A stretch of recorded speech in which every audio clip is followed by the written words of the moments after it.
मित्रों, एक अपप्रचार स्टालिन जी की पार्टी ने चलाया है कि एनडीए तमिल भाषा का विरोध कर रही।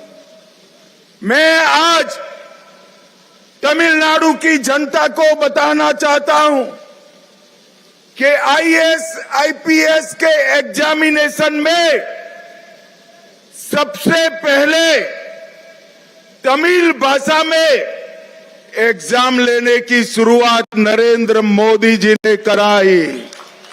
ஸ்டாலின் அவர்கள் என்ன பரப்புரை செய்கிறார் என்று சொன்னால், என்டிஏ அரசாங்கம் நம்முடைய தொன்மையான தமிழுக்கு எதிரானது என்று பரப்புரை அவர் செய்து வருகின்றார்.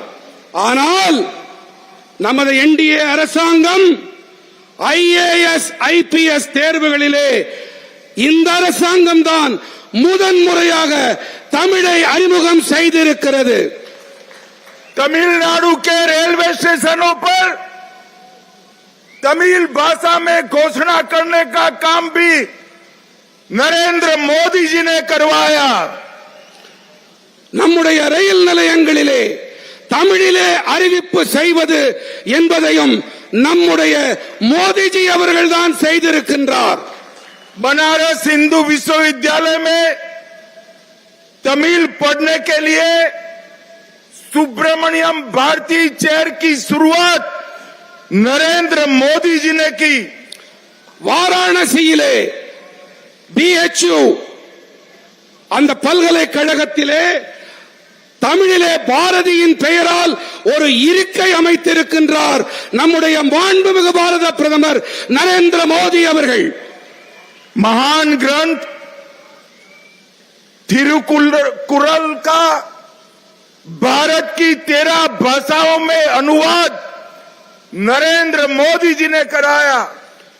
நம்முடைய மகத்தான வேதமான திருக்குறளை தமிழ் பாரத நாட்டின் 13 மொழிகளிலே மொழியாக்கம் செய்வித்திருக்கிறார் மாண்புமிகு பாரத பிரதமர் நரேந்திர மோடி அவர்கள்.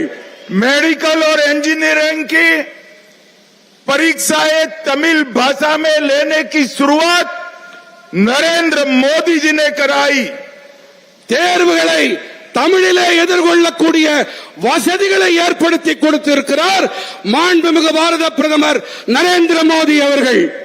भारत सरकार ने फिजी में तमिल भाषा में शिक्षण कार्यक्रम की शुरुआत कराई। நம்முடைய பாரத அரசு பிஜி தீவுகளிலே தமிழை கற்பிப்பதற்காகவும் தமிழை கற்றுக்கொள்வதற்காகவும் வசதி வாய்ப்புகளை ஏற்படுத்தி அமைத்து கொடுத்திருக்கின்றது. और महान सेंगोल को इतने सालों से कांग्रेस डीएमके ने एक म्यूजियम में रखा था, नरेंद्र मोदी जी ने सेंगोल को पार्लियामेंट में स्थापित करने का काम किया। மாபெரும் மகத்தான செங்கோலினை இத்தனை ஆண்டு காலம் காங்கிரஸ் மற்றும் திராவிட முன்னேற்ற கழகம் அவர்கள் அருங்காட்சியகத்திலே வைத்து பாதுகாத்திருந்தார்கள்.